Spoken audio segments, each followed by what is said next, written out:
Two types of players, players who love to win and players who hate to lose. Which one are you? I'm neither. Meaning? I'm neither. Meaning that, you know, I play to figure things out. I play to learn something, right? Because I think if you play with a fear of failure, or you play with the will to win, or that supersedes the fear of failure, I think it's a weakness either way. Right? Because if you play with the fear of failing, you'll have the pressure on yourself to play, you know, to capitulate to that fear. If you play with the sense of I want to win, then you have the fear of what happens if you don't.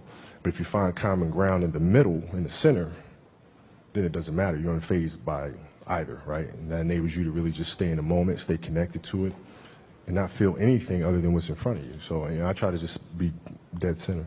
How did you become one of those people who doesn't seem to be afraid of failing? It doesn't exist. It's not existent. What the hell does that mean? Seriously, what does failure mean? It's not. It doesn't exist. Let's use happy endings, right? And then we can relate this to failure, why it's not existent. Like, you know, everybody talks about, like, everybody wants a happy ending, right? Now let's go to the reality of it, right? Let's look at a fairy tale story. Let's look at Snow White. Mm-hmm. She gets a happy ending. She finds Prince, whatever. She goes on. She lives happily ever after.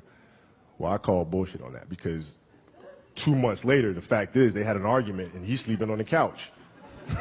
Point is, the story continues. If you fail on Monday, the only way it's a failure on Monday is if you decide to not progress from that. Why failure is not existent.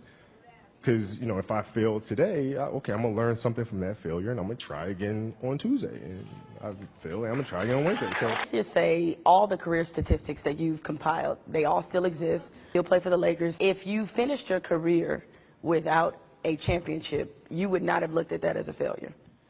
No, I would have looked at it as being extremely disappointed, because I had a dream and I had goals that I wanted to accomplish, right?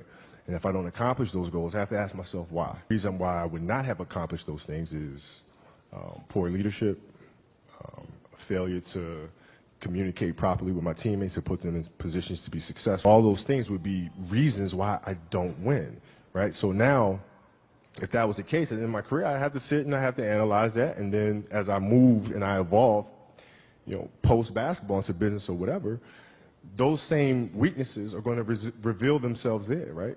So if I don't learn from that, I'm going to struggle here too, right? So I can take those situations and learn from those and have them, you know, make me a better person later in life. But if I don't take that stuff and apply that someplace else, then that's failing, which to me is the worst.